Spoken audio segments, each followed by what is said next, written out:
मैं आपको आपकी जिंदगी के लिए छोटे छोटे कुछ 4 नियम बताना चाहता हूं, और ये 4 नियम का पालन आप सब करिए। मैं आपको विनम्रता पूर्वक लेकिन विश्वास से कहता हूं कि ये 4 नियम का जो भी पालन करेगा, जिंदगी में बीमारी और रोग उसको कभी आएंगे नहीं। परम पूजनीय स्वामी रामदेव जी खुद 40-45 साल से इन 4 नियमों का पालन करते हैं। आप भी अगर ये पालन करेंगे तो बहुत अच्छा होगा। मैं भी करता हूं मेरे जीवन में। मैं पिछले 15 वर्षों से योग प्राणायाम करता हूं, उसके साथ कुछ नियम मैंने बनाए हैं, वो नियम का पालन करता हूं और वही नियम आपको बताना चाहता हूं। स्वामी जी पालन करते हैं, मैं करता हूं, हमारे लाखों योग शिक्षक करते हैं, और इन नियमों का पालन करने से हमको इतना लाभ हुआ है कि कभी बीमारी आती नहीं। 15 साल से मैंने हर बार मेरा बीपी चेक किया, नॉर्मल है, शुगर नॉर्मल है, ट्राइग्लिसराइड्स नॉर्मल है, कोलेस्ट्रॉल नॉर्मल है। पिछले 15 साल में कभी सर्दी जुकाम भी नहीं हुआ, गला भी नहीं बैठा, कभी हॉस्पिटल नहीं देखा, कभी डॉक्टर के पास नहीं गए, क्योंकि जरूरत नहीं पड़ी।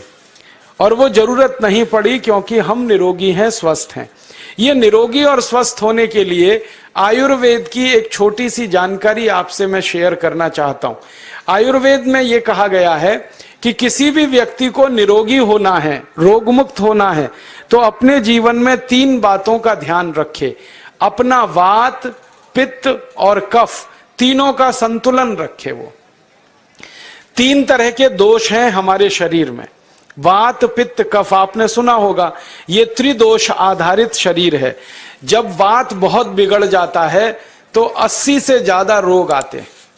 जब पित्त बहुत बिगड़ जाता है तो लगभग 46 से 50 रोग आते हैं, और जब कफ बिगड़ जाता है तो 28 रोग आते हैं, और वात, पित्त, कफ तीनों बिगड़ जाएं तो 148 रोग आते हैं। सर्दी, खांसी, जुकाम से लेकर और कैंसर तक जो आखिरी रोग माना जाता है, ये सब वात, पित्त, कफ के बिगड़ने का खेल है। तो इस देश के आयुर्वेद चिकित्सा के सबसे महान लोगों में से कुछ नाम आप जानते हैं, जैसे चरक ऋषि, जैसे सुश्रुत ऋषि। ऐसे एक ऋषि हुए बाघभट्ट। बाघभट्ट ऋषि ने एक पुस्तक लिखी है, उसका नाम है अष्टांग हृदयम, और एक पुस्तक लिखी है उसका नाम है अष्टांग संग्रहम। इन दोनों पुस्तकों में उन्होंने 7000 नियम बताए हैं। उनमें से 4 बताता हूं, अच्छे लगे तो आज से ही पालन करो और दूसरों को भी बताओ, ताकि कोई भी इन नियमों का पालन करे तो बीमार ही ना पड़े। ये चारों नियम हैं वात, पित्त और कफ को संतुलित रखने के लिए। अब वात, पित्त, कफ तीनों एक साथ आपके संतुलित रहें तो उसके लिए पहला नियम है खाना खाने के तुरंत बाद पानी नहीं पीना। ये पहला नियम है। आप बोलेंगे ये तो बड़ी मुश्किल बात है, खाना खाते ही पानी पीते हैं हम तो सबके सब, और बिना पानी पिए खाना ही नहीं खाते। कई लोग तो खाने से ज्यादा पानी पीते हैं, खाना कम खाते हैं, पानी ज्यादा पीते हैं। ये खाना खाने के बाद पानी कभी भी नहीं पीना, क्योंकि महर्षि बाघभट्ट कहते हैं भोजनांते विषम वारी, माने भोजन के अंत में पानी पियो तो जहर के पीने के जैसा है। इसलिए वो कहते हैं कभी भी खाने के तुरंत बाद पानी मत पियो। अब आप मुझे पूछोगे क्यों नहीं पिए, कारण बता दो। कारण मैं बताना चाहता हूं सरल भाषा में। हम जब खाना खाते हैं ना तो पेट में सारा खाना इकट्ठा होता है। पेट में एक स्थान होता है, उसको हम कहते हैं जठर। संस्कृत में, हिंदी में जठर कहते हैं, अंग्रेजी में उसको एपिगैस्ट्रियम कहते हैं, हिंदी में कुछ लोग उसको आमाशय भी कहते हैं।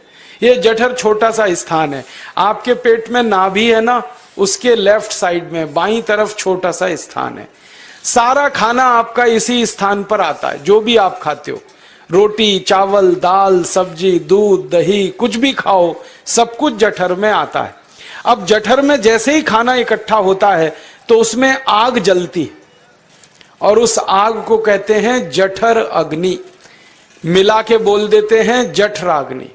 आप जैसे ही खाना खाते हो, पेट में, जठर में अग्नि जलती है।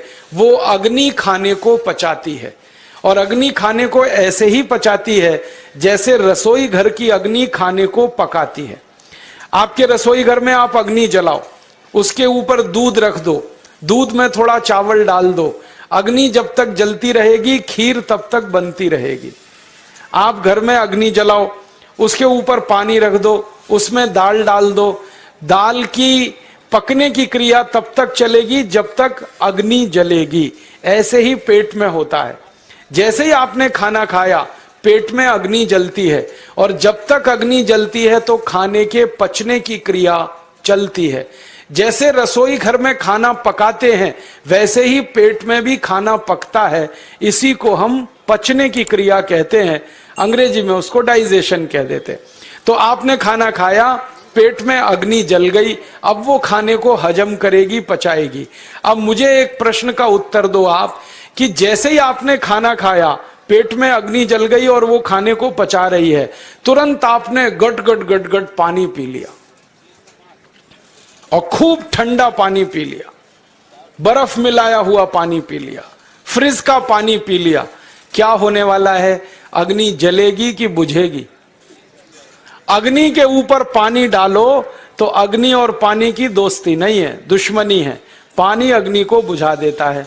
तो आपने खाना खाया, अग्नि जली, पीछे से गटगट पानी पी लिया, अब अग्नि शांत हो गई, अब खाना पचेगा नहीं, तो वो पेट में पड़ा पड़ा सड़ेगा, और सड़ा हुआ खाना 100 से ज्यादा विष पैदा करेगा, और वो 100 विष आपकी जिंदगी को नरक बना देंगे और जिंदगी भर आप बीमार पड़े रहेंगे। आपको मालूम है, कई लोग कहते हैं मुझे पेट में बहुत गैस बनती है। ये गैस उन्हीं को बनती है जिनका खाना हजम नहीं होता। कोई लोग कहते हैं कि मुझे पेट में जलन होती है, ये जलन उन्हीं को होती है जिनका खाना पचता नहीं। कोई कहते हैं कि मेरे पेट में एकदम गुम हो जाता है, फूल जाता है, ये सब वो लक्षण हैं जब खाना पचता नहीं। तो खाना पचेगा नहीं तो सड़ेगा, सड़ेगा तो विष पैदा करेगा, और वो विष आपको बीमार करेंगे। इसलिए महर्षि भागवत ने कहा, खाना खाते ही पानी मत पियो। समझ में आया? फिर आप बोलोगे कितनी देर तक नहीं पिए? कम से कम 1 घंटे तक। 1 घंटे बाद पानी पियो। आप बोलोगे जी 1 घंटा क्यों? ये जो अग्नि जलने की क्रिया है ये लगभग 1 घंटे तक ही चलती है पेट में, उसके बाद अग्नि अपने आप शांत हो जाती है, उसके बाद पानी पी लो।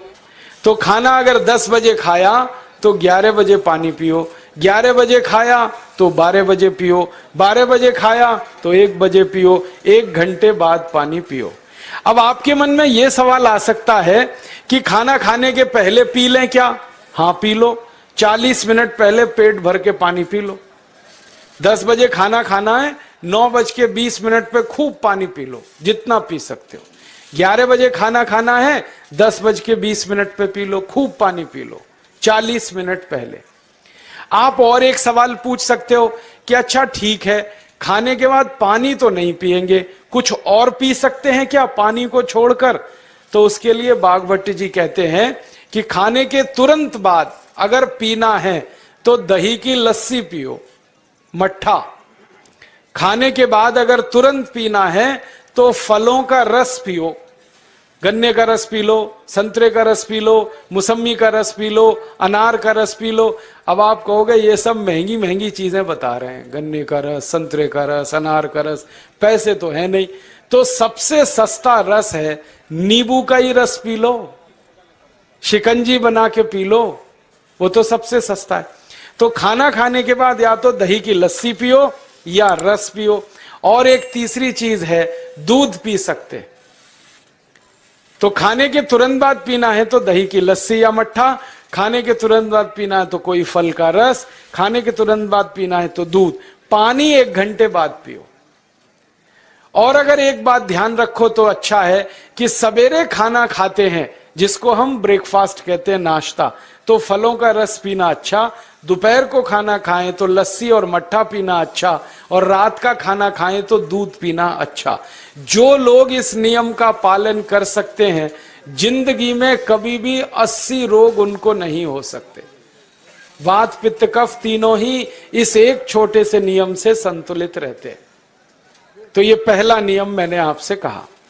दूसरा नियम एक और है, और वो नियम ये है कि पानी कभी भी पियो, घूट घूट भर के पियो। जैसे गरम चाय पीते हैं, गरम कॉफी पीते हैं, गरम दूध पीते हैं, एक एक घूट भर के, एक एक सिप करके, ऐसे ही पानी पीने की आदत डालो। ये मुंह में एक बार गिलास लगा लिया, गटागट उसको खाली कर दिया, ये तरीका गड़बड़ है। एक घूट पानी, दो घूट पानी एक बार में उतना ही पियो। आप बोलोगे ये क्या चक्कर है? बात ऐसी है कि एक एक घूट पानी जब हम पीते हैं तो मुंह की लार पानी के साथ मिलकर पेट में अंदर जाती है, और ये जो मुंह की लार होती है ये क्षारीय होती है और पेट में हमेशा अम्ल बनता रहता है। तो एक घूट पानी पिया, मुंह की लार इसके साथ अंदर गई, दो घूट पिया और ज्यादा गई, बार बार लार अंदर जाएगी तो क्षार पदार्थ पेट के अम्ल के साथ मिलेगा। पेट में अम्ल बनता है, मुंह में लार क्षारीय होती है। तो ये क्षार को अम्ल में मिला दिया जाए और ये अच्छे तरीके से मिलकर पेट में जाए तो कभी भी कोई व्यक्ति के पेट को अम्लता नहीं होती, एसिडिटी नहीं होती। और पेट में अम्लता नहीं होती तो रक्त में अम्लता नहीं होती, और जिनके रक्त में अम्लता नहीं होती उनकी जिंदगी में कभी भी वात पित्त कफ के असंतुलन की स्थिति पैदा नहीं होती। इसलिए पानी घूट घूट करके पीना। मैं आपको एक छोटा सा मेरा ऑब्जर्वेशन बताता हूं, परीक्षण। आप भारत देश में या दुनिया में कहीं भी जाओ, मनुष्य को छोड़कर पशु पक्षियों को देखना शुरू करो, वो पानी कैसे पीते। किसी चिड़िया को पानी पीते हुए देखो, किसी पक्षी को पानी पीते हुए देखो, वो चोंच के एक बूंद ही के बराबर ही पानी उठाता है। एक बार में एक बूंद पानी लेगा, फिर थोड़ी देर चोंच चलाएगा, फिर पिएगा, फिर दूसरी बूंद लेगा, फिर चोंच चलाएगा, फिर पिएगा, फिर तीसरी बूंद। एक एक बूंद पक्षी पानी पीता है। कुत्ते को पानी पीते हुए देखो, चाट चाट के पानी पीता है। शेर को पानी पीते हुए देखो, चाट चाट के पानी पीता है। जितने जानवर चाट कर पानी पीते हैं, जितने पक्षी एक एक घूंट पानी पीते हैं, किसी भी पक्षी और किसी भी जानवर को डायबिटीज नहीं है, किसी को अर्थराइटिस नहीं है, कोई पक्षी ओवरवेट नहीं है, कोई पशु ओवरवेट नहीं है। वो सब स्लिम और ट्रिम हैं, क्योंकि वो इतने होशियार हैं कि पानी चाट के पीते हैं या घूट घूट करके पीते। अब मुझे ये हैरानी होती है कि ये पशु पक्षियों को कौन सिखाता है?